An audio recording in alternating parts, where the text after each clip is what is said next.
Isa na naiulat na nasawi dahil sa pananalasa ng bagyong Ophel na pumerwisyo sa maraming bahagi ng Katimugang Luzon, gayon din sa Visayas at Mindanao. Narito ang report.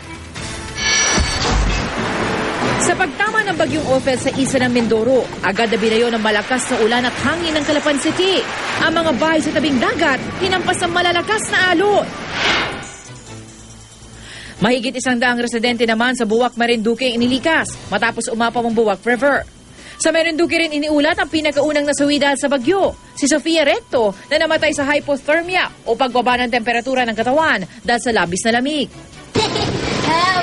Sa pagtawid ng bagyo sa Kabisayaan kagabi, binaha ang maraming bahay at eskwelahan sa Tacloban, Leyte. Libo-libong residente ang inilikas, kabilang ang lolang naka-wheelchair na ito. Sa Tagum, Davao del Norte, pinatumba ng malakas na hangin ng ilang signage at puno.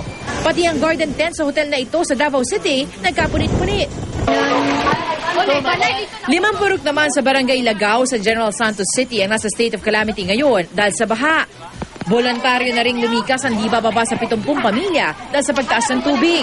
Yung tubig bigla lang nagpasok sa bahay ba, tapos umapaw sa biga namin. Tapos yung mga bigas namin, hindi namin alam dahil nalunod na dahil lagay namin doon sa sa ipapag namin.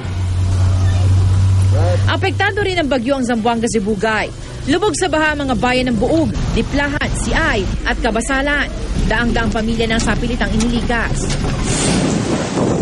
Dahil sa sama ng panahon, kanselado ang maraming biyaheng pandagat. Sa Tabaco Port sa Albay, mahigit 300 pasaherong stranded. Halos 2,000 pasahero naman ang stranded sa Batangas Port, kung saan pila-pila mga truck at bus na pasagay sana ng mga roro patungong Mindoro, Romblon. Ngayon po lang kami nakaranas ng ganitong dahil stranded dahil dito napakamahal ang bilihin ng mga tubig at saka mga hirap na kami dito kahit sa pagkain. Sa kabuuan, mahigit 16,000 pasaherong stranded sa mga pantalan dahil sa mga nakansilang biyahe. 9 naman ang nawawala, habang halos 300 pamilya ang apektado ng bagyo.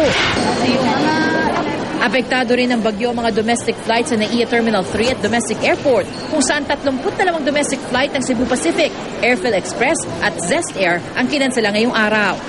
Para sa saksi, Salima Refran, nag-uulat.